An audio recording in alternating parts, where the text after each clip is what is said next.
El señor Gustavo Gorriti ha sido acusado durante los últimos años de estar detrás de las grandes decisiones que se toman en el Ministerio Público.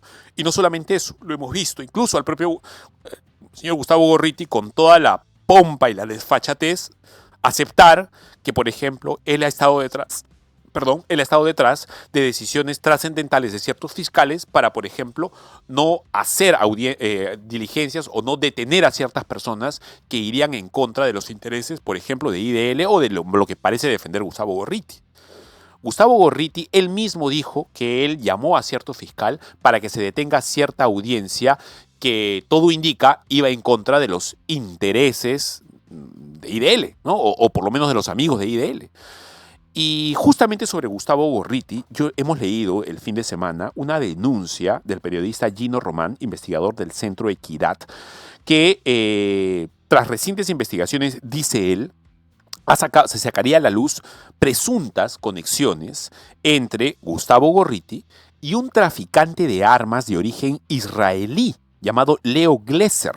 A ver, según informes, que ya me va a explicar Gino Román en breve porque lo tenemos aquí en el estudio, Gorriti mantenía o mantiene una amistad de más de 40 años con este supuesto traficante de armas, propietario de una empresa llamada International Security and Defense Systems, una empresa vinculada al tráfico de armas a nivel mundial. Además, Gino Román ha revelado que la propia hija de Gorriti, es decir, Edith Gorriti, trabajó para esta empresa, para International Security and Defense Systems, lo que ha generado cuestionamientos sobre, a ver, obviamente, posibles conflictos de interés y también sobre la integridad de este periodista, pues que para muchos es intachable, el tótem, el gurú, el papa de la caviarada entre periodistas aquí, por lo menos en el país. Hola Gino, ¿cómo estás? Fabricio, gracias por la invitación. A ver, empecemos. ¿En qué consiste esta denuncia que has hecho por Twitter y por las redes sociales tan ácidamente? Sí, la denuncia también la reprodujo el diario Uno y la revista Lima Gris, Sí. un par de agencias de prensa, ¿no? Yo empecé a rebotar también Y la acá en noticia, Betel, que ahora lo estamos rebotando. y acá en Betel. Y empecé a compartir la noticia con agencias de prensa internacionales, porque conociendo la situación en la que nadie publica investigaciones sobre IDL, sobre las ONGs, acudí a Reuters, a AP Prensa, a Agencia Prenses Francia, que son agencias grandes, para comentarles esta noticia y que realicen una nota sobre mi investigación. ¿Y qué ocurrió luego que compartí esta información? Me escribe uno de los mejores amigos de Gustavo Gorriti, el periodista Fernando Llovera, a amenazarme con publicar información sensible de mis informes o fichas de inteligencia. O sea, luego A ver, de ¿qué que, quiere decir eso? Dilo en fácil, que hay cosas que me- supuestamente se saben de ti que se van a hacer públicas y que tú sigues con esta investigación. O Así sea, un es. chantaje. Sí, y eso me lo dijo el amigo de Gustavo Gorriti que se llama Fernando Llovera por el chat. Me amenazó directamente. Yo dije, bueno, yo no me voy a quedar callado y expuse su chat y por suerte el medio, también otros medios han reproducido esta amenaza. Este señor Fernando Lo tenemos Llovera, ahí en la pantalla, justamente. sí, ha sido ex productor en Telemundo y actualmente es corresponsal de la agencia AP, ¿no? Y yo señalo cómo yo le estoy mandando un correo a la agencia AP y al toque este señor me escribe amenazándome. Ok, ¿qué tipo de información, para empezar a entender, qué tipo de información es la que tú le enviaste a AP? ¿Qué decía? Yo le envié a AP información relativa a las propiedades que está vendiendo la esposa de Gustavo Gorriti, 6 propiedades, cada una valorizada en por lo menos $1 millón, no es broma, las he hecho llegar acá a la producción, a otros medios de comunicación, y también le señalé los contratos de venta de armas del Estado peruano, tanto del ejército y la policía, a estas empresas israelíes. Por un lado, ISDS, que es la empresa donde trabajaba la hija de Gustavo Gorriti, empresa de propiedad de Leonardo Glesser, pero también contratos con la empresa IWI, que es una empresa la más grande en Israel, y que ISDS revendía repuestos para FAL y para UCI, subfusil, revende estos repuestos y el ejército peruano, la policía, el Ministerio del Interior han estado comprando a esta empresa directamente a IWI o por intermedio de ISDS. Y lo que es más grave, ISDS, la empresa de Leonardo Glesser, amigo de Gustavo Gorriti hace 40 años, según declaración del mismo Gustavo Gorriti, También está ofreciendo software para chuponeo, equipos de chuponeo, entre ellos el llamado IMSI Capture, que fue adquirido uno por la Dirandro, usando las partidas secretas de la Dirandro en el año 2014, bajo el ministro de Interior Morán, Sí. y otro IMSI Capture ha sido comprado por Harvey Colchado en la DIVIAC hace poco. Y ese equipo, desde septiembre del 2024, no se conoce su ubicación. ¿Equipo comprado a ese traficante de armas? Así, a Leonardo ese Glesser, supuesto que es un traficante. intermediario de IWI. Él sí es traficante de armas. Ojo, si uno googlea su nombre en YouTube, invito a tu teleaudiencia, al público, que googlee el nombre Leonardo Glesser en YouTube y va a encontrar hasta documentales sobre él. ¿Por qué? Porque en Brasil, la empresa de este señor ISDS ofrecía servicios de protección para el Mundial, para las Olimpiadas, ¿no? Y muchos investigadores de Brasil dijeron, qué bueno, contraten esta empresa. Pero ojo, esta empresa tiene varias observaciones. Tiene denuncias e investigaciones en Guatemala, Nicaragua, Panamá y El Salvador por entrenar escuadrones de la muerte. ¿Qué significa? Que han entrenado policías y paramilitares para ejecutar a personas que son consideradas supuestos delincuentes. Y ahí debe haber muchos inocentes que han fallecido también, los han perseguido. Esta empresa entrena en escuadrones de la muerte, trafica armas, entrena al ejército de Israel para que invadan Palestina. Y no solo eso, también vende equipos de chuponeo. A ver, esta ISDS, Sí. esta empresa, ¿desde hace cuánto le está vendiendo armas al Perú? Yo he encontrado contratos del año 2001. Estamos hablando de más de 20 años. Casi 25 sí, años. Terminando la gestión de Gino Costa. Gino Costa, miembro de IDL Seguridad Ciudadana, fue nombrado ministro de Interior en el gobierno de Alejandro Toledo. Y cuando él deja el ministerio, justo él deja el ministerio y ahí había entrado, en su gestión, entra toda la gente del Comité de Licitaciones del Ministerio del Interior. Él sale del ministerio y ahí justo se efectúa la compra a ISDS y a IWI, dos empresas de Israel. Y luego ocurre lo mismo durante el gobierno de PPK. PPK nombra a Fernando Zavala, director de Interbank, primer ministro, y el primer ministro, Fernando Zavala, de Interbank, nombra ministro de Interior a Carlos Basombrío, fundador de IDL. Pese a que el día de hoy en los chats de IDL, de las ONGs, dicen, no, Carlos Basombrío no es de IDL. O sea, ¿cómo pueden tratar de falsear la verdad a ese punto? Pues porque yo creo que se sienten atrapados, ¿no? Carlos Basombrío hizo lo mismo. Durante su gestión se integró a gente al Ministerio del Interior que luego ocuparían cargos en este comité de licitaciones. Sí. Carlos Basombrío sale del ministerio y automáticamente ahí, compran cascos, compran chalecos que no tenían certificación y cascos con sobreprecio. Y en septiembre, hace unos meses... ¿Es información corroborada? Sí. ¿Con sobreprecio? Por supuesto. Y en septiembre, Carlos Basombrío acaba de pedirle a Santibáñez, al Ministerio del Interior, que le paguen a su abogado César Azabache 123,000 soles. Es decir, nosotros estamos pagándole abogados a Carlos Basombrío, el fundador de IDL, por haber comprado chalecos antibalas sin certificaciones internacionales. ¿A quién se lo compró? A ISDS, la empresa donde trabajaba la hija de Gustavo Gorriti. Quiero aclarar que Gustavo Gorriti ha escrito en IDL, hay 4 artículos referidos a ISDS, 4 en defensa de ISDS, hay otros 2 neutrales. En uno de los artículos nada más, Gustavo Gorriti hace un disclaimer. Quiero declarar que yo soy amigo de Leonardo Glesser hace 40 años. Nos conocemos porque practicamos judo todos los fines de semana. ¿Y en qué momento dices, por si acaso mi hija y mi nieta también trabajan con él en su empresa? A ver,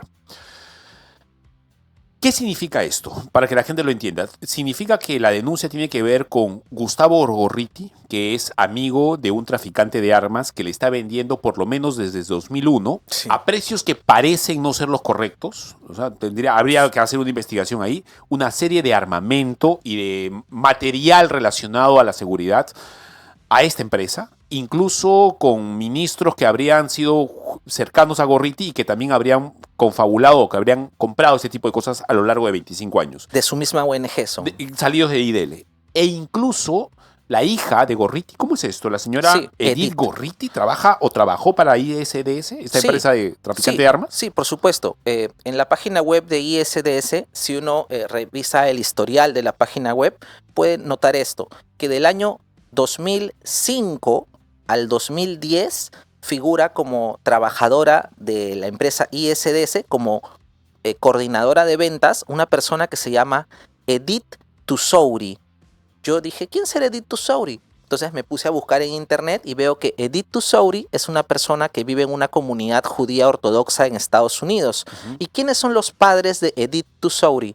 Su padre se llama Shea Tusouri, también un ciudadano de origen israelí que vive en Estados Unidos, que se dedica a la venta de inmuebles. Y su madre es Edith Gorriti. Es decir, ella se llama Edith Tusouri Gorriti, ¿no? Esto fue del año 2005 al 2010. Posteriormente, en el año 2010 al 2015, el cargo que ella tenía como coordinadora de ventas de ISDS a nivel Edith Tusouri Gorriti. Edith Tusouri Supuestamente Gorriti, la nieta de Gorriti. Sí. Luego, en el 2010, ella deja ese cargo y quien asume el cargo en la empresa es Edith Gorriti, su mamá. Es decir, la hija de Gustavo Gorriti. ¿Y cómo sabemos que es la hija de Gustavo Gorriti? Porque yo busqué que Edith Tusouri es hija de Shea Tusouri con Edith Gorriti. Ajá. Y buscando en internet vi que era familiar de Gustavo Gorriti. Ojo, cuando Gustavo Gorriti pide garantías para su vida y le pide a la Corte Interamericana de Derechos Humanos que le dé garantías, corte donde trabaja el hijo de Carlos Rivera, de IDL, la Corte le da las garantías, pero algo extraño, solo le da garantías para su esposa, Esther Delgado Bedoya, esta corredora inmobiliaria, le da garantías para su hija Galia Gorriti y para su otra hija Dafna Gorriti, que se llama igual que la hija de Baruch, ¿no? Pero no pide garantías para su tercera hija, para Edith Gorriti Bengle. ¿Por qué no pidió? Para que no figure su nombre, ¿no?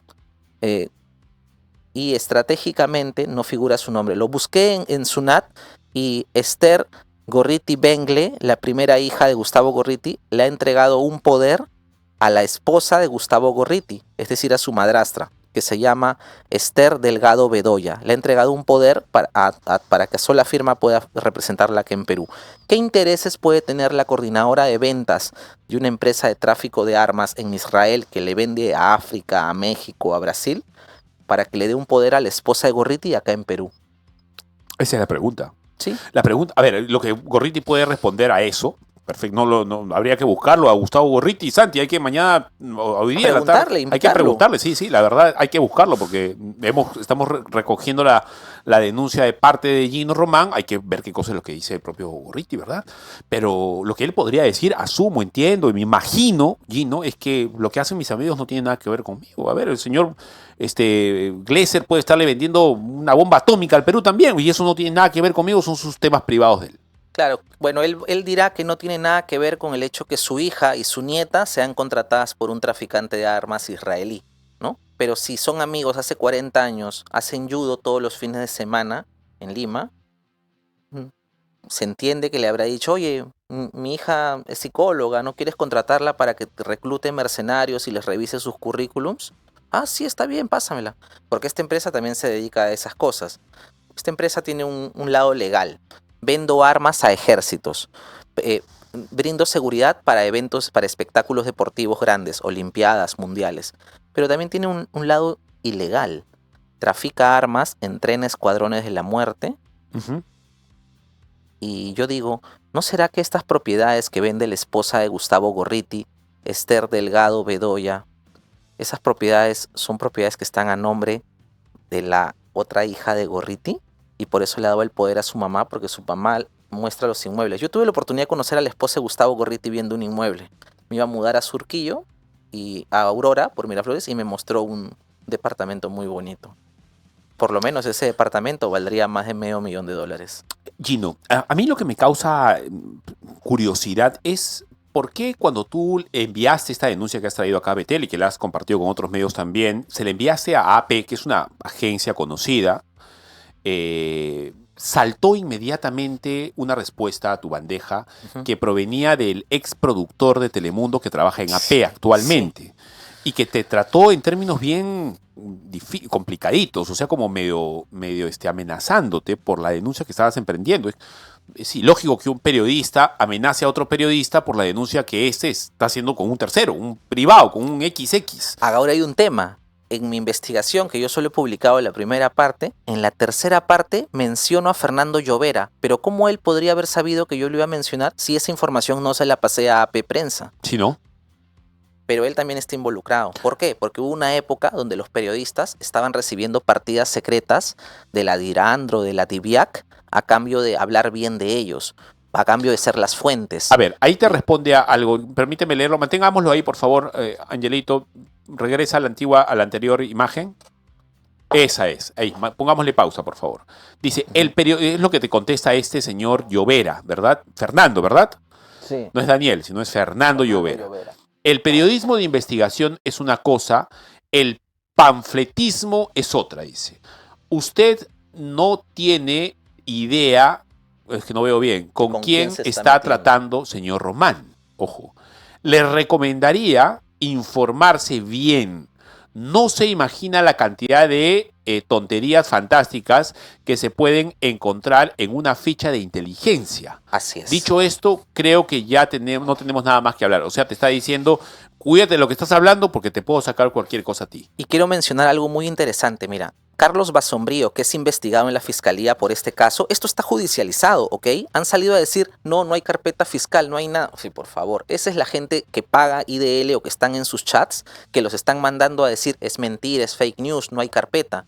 Carlos Basombrío en septiembre de 2024 ha mandado un oficio al ministro Santibáñez pidiéndole, dame 123,000 soles para pagarle a César Azabache, para que sea mi abogado. Ya César Azabache es su abogado, ya lo estará defendiendo. Y quiero mencionar algo muy curioso. En el año 2018 me acusaron de feminicidio, violación y secuestro por haber presentado una demanda en el Poder Judicial contra el Grupo Intercorp. ¿Quiénes fueron los abogados que me trataron de meter a la cárcel? César Azabache, hoy abogado de Carlos Basombrío, Cruz Silva, la de IDL, y 3 abogadas de Flora Tristán. Ese grupo, todos son de la coordinadora IDL, César Azabache y las 3 abogadas de Flora Tristán, fueron las que trataron de meterme a la cárcel. Y en paralelo, la Coordinadora Nacional de Derechos Humanos, donde Jenny Dador es hermana de un accionista de Interbank, les dio espacio en la televisión, en Exitosa en esa época, y Manuela Ramos, también de ese grupo, me dedicaron un video, así un documental, donde decían que yo era un abusador, un violador, un feminicida, solo por haber investigado y denunciado al grupo Intercorp.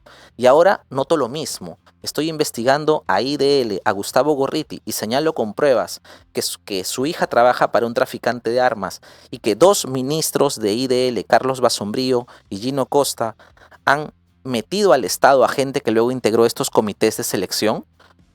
Esto es algo objetivo. Ok, ya, por lo menos, a ver, discúlpame, Gustavo, no tengo el honor de conocerte, la verdad, me han hablado muy bien de ti, que eres un periodista de altas calidades y todo lo demás, pero como periodista tengo que mínimamente preguntarme, o sea, hacerme la pregunta, ok, tu hija trabaja acá, tus 2 ex aliados en IDL, no sé si todavía siguen siéndolo, pero gente muy cercana a ti han sido ministros o han tenido que ver, y este señor le ha vendido armas al Perú desde hace tanto tiempo, y viene luego supuestamente alguien que está ligado a ti, o un periodista X que trabaja hoy en Telemundo, que tiene que ver con AP, y le hace esta amenaza al periodista que está abriéndose camino en lo que él considera es una investigación en ciernes, con una duda razonable. Lo mínimo que tienes que hacer es abrir las cosas y decirnos las cosas como son, ¿no? O sea, si no hay nada que temer, si tu hija encontró esa chamba por sus propias calidades profesionales, y si los 2 exministros ligados a IDL o de alguna manera amigos tuyos tuvieron que ver con esta venta de armas, tienes tú que salir rápidamente y decirlo, pues, ¿no? Porque es extraño por decirlo menos esto. Y esto ha sido recogido por una congresista contra la que yo tengo N cantidad de... A mí María Agüero no me gusta mucho, la verdad. Creo que no me gusta nada. No por el pensamiento que ella tenga, sino por sus maneras, pero me parece interesante y bien que haya una congresista que haya solicitado información a Contraloría, me imagino que también va a hacerlo con Mininter, con el Ministerio del Interior, sobre estos contratos, ¿no? Ligados a gente relacionada a Gorriti y a una mafia de tráfico de armas, que no es poco. Así es, sí, es bien grave. E incluso recientemente había gente cercana al ministro Chávez Cresta que empezó a atacarme en mi cuenta. Yo lo reconocí porque vi que hacían publicaciones a favor de Chávez Cresta. Entonces, como vi que me estaban atacando, yo dije, oye, qué raro, Chávez Cresta también está en mi investigación. ¿Por qué? Porque en el año 2020, el hermano de Chávez Cresta era el encargado de Estás hablando compras, de Óscar Chávez Cresta, el ex el ministro de Defensa. Claro. En el año 2020, su hermano era el encargado de las compras del ejército. En el año 2020, ISDS, la empresa de Leonardo Glesser para la que trabajaba la familia de Gustavo Gorriti, hace una publicación en su web. Vendemos repuestos y municiones de fusil Galil y Uzi, directo de fábrica. ISDS dice, te vendemos directo de fábrica. ¿Cuál es la fábrica? IWI. ¿Está bien? ¿Y qué ocurre? En esa época, en el 2020, el 7 de diciembre, el Estado peruano firma sin concurso directamente con IWI, véndeme repuestos de fusil Galil, ¿ya? Por $57,000. Firma el hermano de Chávez Cresta con un representante de IWI. 3 días después, Gustavo Gorriti hace un podcast y invita a Chávez Cresta. Es decir, tú me compras armas de Israel, yo te levanto en mi programa, te hago un ministeriable. Y Chávez Cresta fue a la entrevista con Gustavo Gorriti. Pequeñas coincidencias. ¿Cómo fue esa entrevista?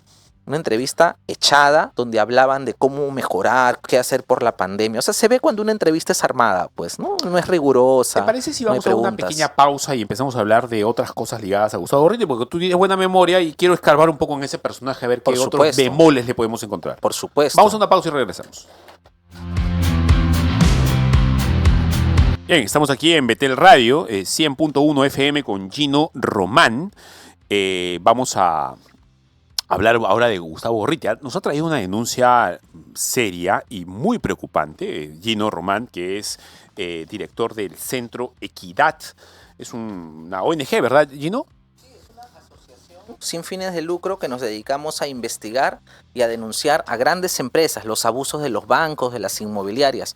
Pero nosotros denunciamos sin dinero en la cooperación internacional y le hemos ganado a Gloria, o sea, Nestlé, Telefónica. Si te abro tus récords mensuales de USAID, no vas a ver... No, yo no tengo. Por eso, sí podemos las asociaciones, sí, claro. Sí podemos denunciar con esta nueva ley que ha salido. Es mentira lo que dicen. Lo que ocurre es que esas ONGs de IDL, la coordinadora, están acostumbradas a dobletear con los fondos de la cooperación. ¿Cómo hacen esto? Por ejemplo, Flora Tristán. Gracias. Flora Tristán presenta en un año cerca de unos 20 proyectos de cooperación. Okay. Los 20 los gana, porque tiene muchas señoritas muy capacitadas, muy expertas en proyectos, en estos temas, ¿no? Reyes del PowerPoint, como se le dice. Por supuesto. Entonces son expertos, ganan los fondos. ¿Y qué ocurre? A veces cuando uno declara los fondos, a veces pides dinero para alquiler en todos. Tú ya tienes tu local, ¿no? O incluso tienes un local que alquilas, alguna conocida, ¿ya? Pero nada te impide a ti que como ONG asociación declares el mismo monto de alquiler a todos los proyectos de cooperación. ¿Por qué? Porque un fondo de cooperación es de Estados Unidos, otro fondo de cooperación es de Canadá, otro es de Francia. Son contribuyentes de diversos países. Ajá. Entonces, uno está en serio, como quien dice, en la libertad de decir, ya, acá voy a declarar que me estás pagando un año de alquiler de este local. Acá también declaro lo mismo, un año de alquiler de este local. ¿Y qué es lo que ganan ahí? ¿Qué es lo que ganan? Poder tener un dinero extra que nunca termina pagando a esta persona porque es cercana, afiliada a la asociación, y ahí tienen un dinerito que ellos se meten al bolsillo. Ese es el modus operandi en el que las ONGs le roban a la cooperación internacional. Por eso son grupos herméticos. Por eso si revisas bien los apellidos y por ejemplo el blog que se llama Casa Oligarcas, esta persona que es un abogado de derecha, Iván Oré, identificó que la mayoría de ONGs, APRODE, Coordinadora Nacional de Derechos Humanos, IDL, todos ellos, todos eran familia. Todos eran descendientes de un expresidente de Perú que apellidaba Iglesias. También es familia de Gino Costa, de José Eliche. Todos eran familia de este presidente que fue miembro del Club Nacional. Es decir, existe todo un ecosistema de ONGs y todos son familia. Todos pertenecen a la familia Pardo, a la familia Iglesias. Esto está Justo me estás dando pie para hablar de algo interesante. Voy a mencionar solamente 2 palabras y voy a mandar a la nota. Planet Parenthood y Promsex. Claro. dinamita pura cuando se juntan esos dos. Veamos esta nota. ¿Qué tiene que ver Planned Parenthood, esta organización internacional abortera hasta la pared del frente, culpable de varias muertes, millones de muertes de bebés? Y esta PromSex, una ONG peruana dedicada a la promoción de la salud sexual y reproductiva, como llaman las feministas ahora, pues no, que es básicamente aborto, básicamente ideología de género. Veamos de qué trata esto y con eso lo comentamos. ¿Cómo reaccionaría usted al enterarse que desde el 2008 al 2015 esta famosa clínica Impares, en nombre de la planificación familiar, recibió poco menos de 12 millones de dólares de la famosa clínica abortera Planned Parenthood, dentro de los cuales desde el 2008 al 2015 en promedio ha venido recibiendo 1.5 millones de dólares? ¿Quiere saber cómo se destinaban estos ingresos dentro de sus planillas personales? Quédese en su presente informe.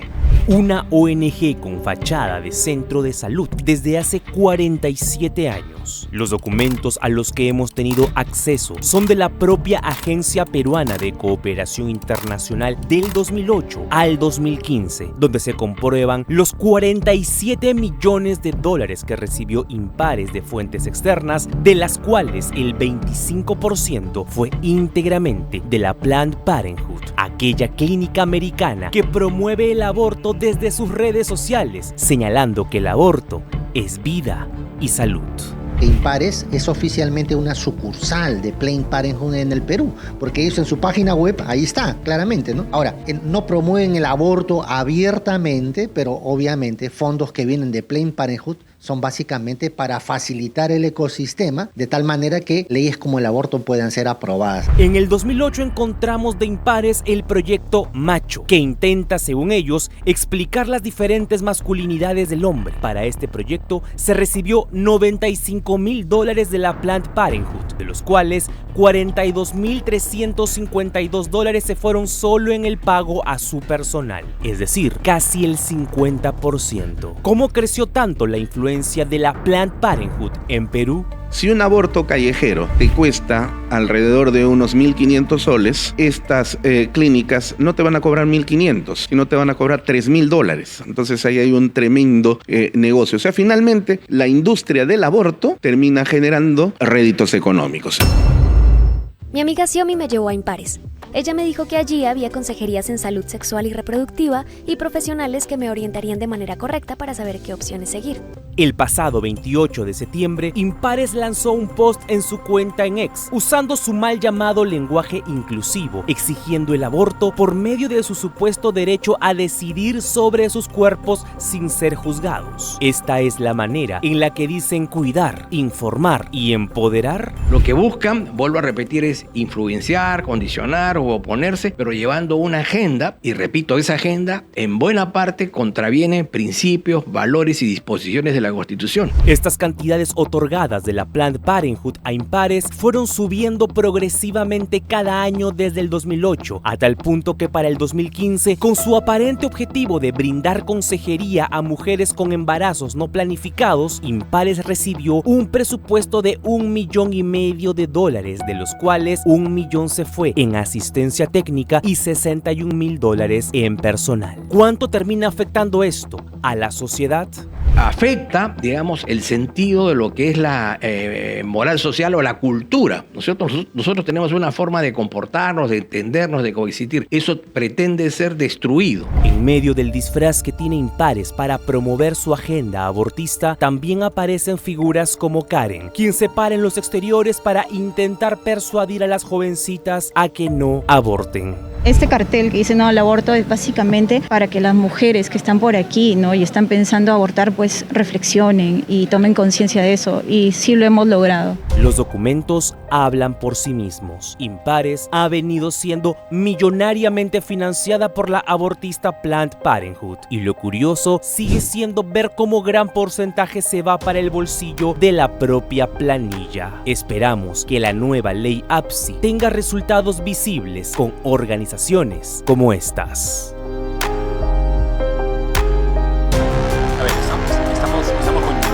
Estamos con Gino Román, investigador del Centro Equidad. Gino, ¿cómo funciona esta figura? A ver, ¿cómo es? O sea, hay una ONG bastante feminista, feminazi, para decirlo de alguna manera mejor, que está recibiendo dinero ¿de dónde? Recibe dinero del Estado, recibe dinero de afuera y también le cobra a la gente que supuestamente va a pedir ayuda. Sí, bueno, a ver, ver. Explícame cómo es este ecosistema, como se dice. A ver, la fundadora de Promsex ha candidateado al Congreso por PPK. Por el partido de ella PPK. es Susana Saldaña, pues, no es Saldaña. Bueno, se me fue el apellido. La cosa es que esta ONG no es solo cuestionada por estos temas Chávez, que han sacado, Susana Chávez. así es, que han sacado acá tu reportaje, ¿no? Muy, muy bueno. Sino quiero mencionar algo, un pequeño paréntesis. Hace algunos años, el periodista Gabriel Arriarán, es alguien público, fue contratado por Promsex para hacer una investigación, unas encuestas sobre trata de personas en Madre de Dios. Gabriel Arriarán fue todo. ¿Y qué ocurrió? Que conoció a una señorita que era una víctima de trata de personas, ¿está bien? Pero por temas trata de personas. Víctima de trata de personas, era explotada sexualmente, ¿no? Y él le hace una encuesta, ¿no? Y luego entrega la encuesta, la ficha de esta señorita a Promsex y ya está por terminar su trabajo, todo, y se entera que esta señorita acababa de ser detenida en una redada en una minera, informal en un campamento minero, y había sido detenida y estaba siendo acusada por la fiscalía de trata de personas. Es decir, la señorita víctima de trata de personas estaba siendo acusada por la fiscalía de ser tratante. Él, como un periodista, dijo, bueno, voy a reportar el tema. Se entrevistó con la chica, trató de ayudarla y dijo, bueno, yo te acabo de hacer una ficha en la que figura tu historia de trata. Voy a ir a Promsex a pedírsela porque esto puede ayudarte en tu juicio.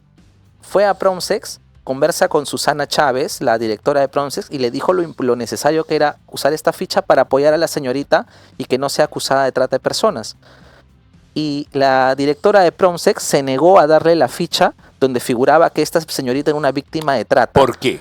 Porque simplemente se negó. ¿Por qué? Porque hay una gran organización que criminaliza a las trabajadoras sexuales, así como ocurre acá en Lima, que las detienen, abusan de ellas, las encierran en las comisarías, todo para financiar el lavado de activos de ciertos personajes políticos. Lo mismo ocurre en Madre de Dios. Entonces a las víctimas de trata las criminalizan y las meten las encarcelan o las desaparecen. Promsex, en lugar de apoyar a este periodista, que fue su ex trabajador, y facilitarle solo una foto de la ficha, que solo porque finalmente esa es la chamba de Promsex, ayudar, y no lo quiso hacer. Y este periodista se indignó tanto que hizo una publicación en internet y todos lo acusaron de machista, misógino, pero lo que hizo bien fue escribir un libro. Ha escrito un libro contando esto, cómo las ONGs se es lo que hacen estas señoritas normalmente, y que no quieren ayudar. Insultar. Así es. ¿Por qué las ONGs acá, Flora Tristán, Manuela Ramos, que están por acá, por Jesús María, por Lima, ¿por qué no ayudan a las víctimas de trata del Tren de Aragua, que están un poquito más acá en Óvalo Bolognesi y Plaza 2 de Mayo? ¿Por qué no se meten con ellas? ¿Por qué? Porque hay dueños de hoteles ahí que se benefician y estos dueños de hoteles están vinculados a organizaciones, a partidos políticos. Hay una gran mafia de la trata de personas y quiero mencionar que Promsex es parte del problema de la trata de personas. Qué curioso, no quisieron ayudar a una señorita víctima de trata a salir de la cárcel, pero siguieron presentando proyectos de hay que ayudar, hay que combatir la trata. Y ya sabemos qué es lo que ocurre. La APSI en sus 20 años no ha fiscalizado. Le permite a ellas decir, ya Gabriel, yo te voy a mandar a Madre de Dios todo pagado para que me hagas encuestas, y les dan 15.000 soles, pero ellas se quedan con 100.000. Y lo mismo ocurre ahora en esta clínica Impares. ¿Por qué? Impares en los jóvenes es muy conocida, tiene muy buenos servicios, pero yo no sabía que tenía ese presupuesto millonario. ¿Por qué le cobran a la gente hasta el 2015 tanto? Nada más. ¿Por qué le cobran tanto a la gente si podrían subsidiar los servicios? ¿No? O sea, están replicando los modelos con fines de lucro de las clínicas bajo la fachada de la ONG. Ahora, a ver, explícanos cómo funcionan las ONGs así de este tipo, de este corte, medio globalistas, medio pro ideología de género, medio pro aborto. Cobran por todos lados. Sí, por supuesto. No solamente Promsex, también la Coordinadora Nacional de Derechos Humanos. Cuando hubo las marchas por la caída del gobierno de Pedro Castillo, en las marchas también por el cierre del Congreso, cuando cae Vizcarra, hubo unas marchas promovidas por los medios. Asume Merino por unos días. Yo conocí a un joven que fue herido por un perdigón acá en el cuello. Ujú. Y él me comenta que la coordinadora estaba llevando su caso. ¿Está bien? Sí. La Cuando Coordinadora Interamericana de Derechos No, Perdón. la Coordinadora Nacional de Ok, Derechos Humanos. Ok, perdón. Ok. Donde está Jenny Dador, que Ok. es hermana de un accionista de La Interbank. CCNNDDHH, Coordinadora Nacional de CNDDH, así es. Entonces, aparte de que ellos habían conseguido ya 2 fondos internacionales para defender a luchadores sociales que habían participado en manifestaciones, ya tenían 2 fondos de cooperación internacional, ya estaban cubiertos los honorarios de esos abogados, Mar Pérez, Carlos Rivera Ya, que poquito no cobran, ¿no? y Dacia Escalante, que era amiga de Otárola, y no sé por qué la Coordinadora Nacional de Derechos Humanos la contrató como abogada, ya estaban cubiertos sus honorarios. En algunos casos han logrado la liberación de los chicos, como de Oscar Bellido, Vladimir Molina también ya salió.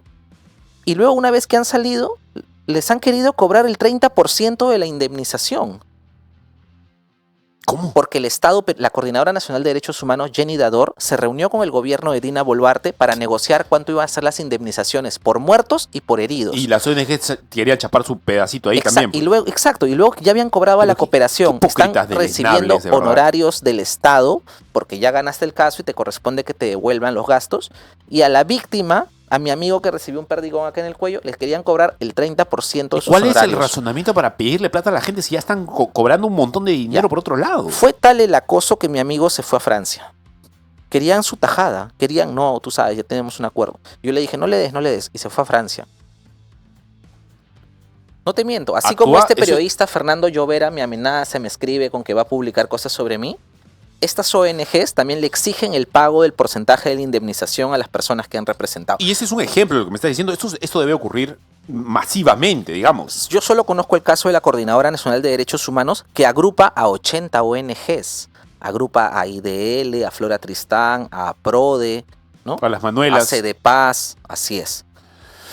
A ver, se les va a acabar el tiempo a estas instituciones deleznables, de verdad, de hipocresía abyecta, de verdad, se les va a tener que acabar el momento, en algún momento esto va a tener que acabar. No se puede traficar, porque lo que están haciendo ellas es traficar con el problema de la gente, porque, así es. Porque la gente, es evidente, hay un problema social que se tiene que resolver. A ver, hay chicas que son violadas, hay chicas que están en medio de la trata, hay sujetos que le están pegando a las mujeres, eso es verdad. Así Y es. eso se tiene que solucionar. El Estado tiene que tomar cartas en el asunto, pero traficar con esto, o sea, pedir por acá, chapar por acá y también a la gente pedirle la suya y 30%. no solucionarle el problema, mantener la ruleta del problema girando para que le siga llegando dinero a ellos, porque la verdad no han hecho nada tampoco por el problema. Están actuando estos hace 20 años y es peor todavía ahorita. Como en el caso de Madre de Dios, esta era una red de trata, que la red de trata tenía policías que acusaban a la víctima que los sí. había echado, ¿no? Y la ONG, en lugar de solidarizarse con la víctima, Promsex, decidió no darle la ficha, ¿no? Con cualquier argumento. Esto está documentado en el libro Frontera Pirata, del periodista Gabriel Arriarán. A ver, Gino, ¿y alguna vez Gustavo Gorriti ha hablado sobre el tema? ¿IDL se ha expresado de alguna manera sobre estas ONGs, a favor o en contra? Bueno, en alguna oportunidad yo me acerqué a IDL. En el año 2018 yo fui a IDL y le dejé la demanda contra el grupo Intercorp, que Ajá. había hecho junto con otras 3 asociaciones de defensa al consumidor. Habla, pero ahora, que no ¿qué vas a recibimos decir? fondos. Chambea, ¿no? Le dejé la demanda. Hablé con el periodista Hernán Floríndez de IDL y me dijo que Gustavo estaba en la puerta acá del costado. Me dijo, sí, vamos a sacar la denuncia. Yo dije, sí, no, de verdad lo van a sacar. Gustavo no es amigo de Zavala. No, no es amigo. Recuerdo que este periodista Hernán Floríndez se tapaba mucho la cara. Yo me fui. ¿Qué pensaba? ¿Que lo estabas grabando? Sí, nunca más me ha contestado un chat, una llamada. Ni Hernán Floríndez, ni Carlos Yancul, ni Carlos Rivera, ni Gustavo Gorriti. ¿Y qué hicieron? Luego ellos presentaron su misma demanda por el oligopolio de farmacias contra el grupo Intercorp. Y a ellos sí los levantaron en medios La República, todos ellos. Y han pedido cooperación internacional diciendo, ay, danos un fondo Farmamundi porque estamos luchando contra el oligopolio de farmacias.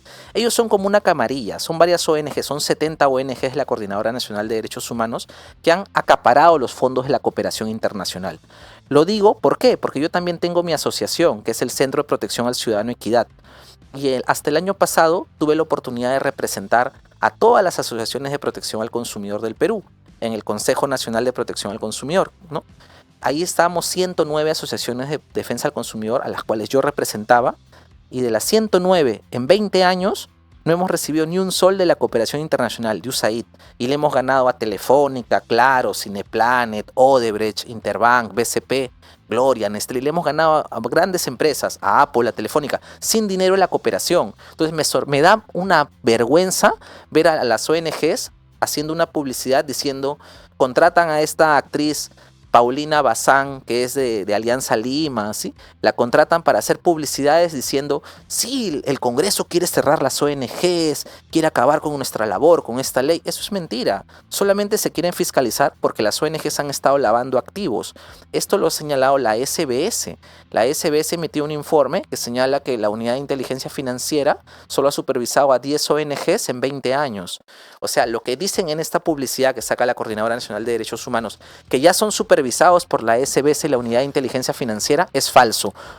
Gino, si es verdad que estamos lidiando en este problema con organizaciones criminales travestidas como ONGs, si es verdad, tienes que cuidarte, ¿ah? Me trataron de mandar a la cárcel en el 2018. O sea, gente como tú se tiene que cuidar, porque entiendo que no les debes caer nada bien para empezar a Gustavo Gorriti y a su gente. Sí. Bueno, a mí me dieron una beca, las de Flora Tristán me becaron en estudios de género todo un año, en el año 2011. Entonces yo me sorprendo cómo me dicen, no, tú las odias, tú eres un machista. Perdón, yo soy becado de Flora Tristán. Yo estoy agradecido del conocimiento que adquirí estudiando con ellas. Las conozco bien, me han regalado libros, me he formado. Luego, gracias a eso, tuve oportunidad de ganar otra beca. En un tema así también de género, que le llaman masculinidades. Pero no porque me he ganado una beca me voy a quedar callado, que es lo que ellos hacen, están acostumbrados a darle una beca, te consigo un trabajito acá en Interbank, te consigo un trabajito acá en un sindicato del extranjero. Así están acostumbrados a premiar a su gente. Y al día de hoy están mandando gente que ataca por redes sociales, que denigra y que tratan de falsear la verdad. Dicen que todo es fake news, pobrecito Gorriti. Y el mismo Gorriti ha salido a victimizarse, a decir, yo soy víctima de la más grande, el más grande complot. No, creo que la víctima del más grande complot fue Jesús. Y en tiempos recientes, creo que fue Pedro Castillo. Recibió un gran cargamontón de antes que iniciara el gobierno y en el gobierno. O sea, el daño que le están haciendo los ataques a Gustavo Gorriti, por esto que controlaba el Poder Judicial y la Fiscalía, lo tiene bien merecido, porque no es normal que un periodista, amigo de un traficante de armas, que le vende armas al hermano de Chávez Cresta, a los ministros de Interior, a Carlos Basombrío, Gino Costa y a sus seguidores, no es normal que un periodista tenga un asiento y su asistente tenga un asiento en la Fiscalía, como tenía Romina Mella y Gustavo Gorriti. Eres un hombre de izquierda, ¿verdad? Y yo quiero decirlo porque la verdad no estamos de acuerdo en algunas cosas, aunque nunca hemos debatido sobre el tema. Sería genial un día poder conversar, ¿no? Incluso quizá privadamente o públicamente, como lo quieras, pero no significa que no tienes razón en muchas cosas. O sea, hay que sacarnos de la cabeza la idea de que porque como el otro es comunista o como el otro es de derecha o como el otro es tal o cual, todo es malo. Todo es malo. Así es. O yo tengo que ser un enemigo total de la otra persona. No es así. Pero ellos buscan la intransigencia para la vida no funciona así. Hay grises en este tipo de cosas. Estoy en desacuerdo pues, con lo que has dicho de Pedro Castillo. Yo creo que el señor es un no sé si es un delincuente o está muy cerca de serlo, pero más allá de eso, yo saludo la valentía que has tenido para enfrentarte a este cogollo de gente, e incluso también así como has hecho las cosas estás haciendo las cosas como Gustavo Gorriti, contra el cual hay que investigar, porque acá nadie es inmune, ¿verdad? No creo que sea cierto lo que el señor, el abogado Humberto Abanto ha dicho de Gustavo Gorriti, que es el único peruano con inmunidad absoluta en el Perú, ¿no? Creo que hay que investigarlo, pero también tenemos que hacer lo propio con estas ONGs, incluso con Intercorp. Así es. Y bueno, y estas ONGs mutan. Recordemos que IDL fue fundado por Carlos Basombrío, por Miguel Ángel Talavera Rospigliosi, que es el papá de esta chica Janet Talavera, del celular, sí, que es intocable. Jefa de prensa del Ministerio Público en su momento. Su papá fundador de IDL, Miguel Ángel Talavera López, que en el año 2011 firma un contrato con el Poder Judicial para hacerle mantenimiento a sus ascensores por 800.000 soles. El fundador de IDL en el año 2011 firma un contrato para hacerle mantenimiento a los ascensores del Poder Judicial. O sea, no solo hacían capacitaciones, no solo presentaban, litigaban, también le hacían mantenimiento a los ascensores. Le arreglaban a las máquinas del Ministerio Público. Así es, o ponían los micros ahí. En el año 2011 estoy hablando. contrato firmado por el fundador de IDL, Miguel Ángel Talavera Rospigliosi, que ya han borrado de la web todo su registro. Para terminar, nos quedan 5 minutos, Gino. Quiero que me delinees en 2 minutos o en 3 minutos, si es posible, una personalidad compleja como la de Gustavo Gorriti. ¿Quién es este señor? Creo que es un agente del Mossad. ¿Por qué? Porque él tenía chacras en Arequipa y al día de hoy tiene cerca de 114 hectáreas en Ica. Se dedicaba al negocio de las aceitunas y de un momento a otro le dijo a su familia, ¿sabes qué? Me voy a Israel, tengo la nacionalidad, quiero hacer mi servicio militar. Hizo el servicio militar y de entre sus instructores estaba Leonardo Glesser. También hay otra persona que lo voy a mencionar en la tercera parte de esta investigación, que es otro traficante de armas. Dentro de los instructores, creo que el instructor de paracaidismo de Gustavo Gorriti fue Leonardo Glesser. Ahí establecen una amistad en Israel y luego, por cuestiones de la vida, Leonardo Glesser se muda a Rosario, Argentina, y luego viene a Perú. Cuando él regresa de Tel Aviv, de Israel, luego de haber hecho el servicio militar, llega como un especialista en sendero luminoso, ¿no? Y hace reportajes junto con los Sinchis. Recordemos que Gustavo Gorriti ha defendido a los Sinchis, que es un equipo de policías que tuvo malas prácticas, claro. Asesinaron personas, y Gustavo Gorriti tiene un artículo en los que los defiende y se nota la personalidad que él tiene porque ha tenido una formación sionista. ¿Qué es que sea sionista? En Israel, el gobierno tiene la ideología sionista, que es una ideología nacionalista radical que cree que los judíos son superiores a los cristianos, a los musulmanes, y que tienen el derecho de abusar de ellos incluso. Incluso hay sectas sionistas donde solo eres aceptado luego de haber realizado una estafa gigantesca contra los no puros, contra los no judíos. Y Gorriti tiene esa formación. Él ha tenido una formación sionista y luego de que conoce a este agente de la Mossad, que fue su profesor de paracaidismo, viene acá a Lima y se convierte en experto en sendero. Publica 5 libros y luego se recicla, luego se va a Panamá, ¿no? Se va a Panamá, trabaja para un narco que era un banquero, dueño del Dateland Bank, que es un banco que es investigado por lavado de activos, tanto de tráfico de marihuana como de cocaína en Panamá. El dueño de este banco ha sido investigado, el dueño de la prensa. Es el dueño de un banco y luego dueño de un periódico que contrató a Gorriti. Y también era sionista, Holzman se apellidaba.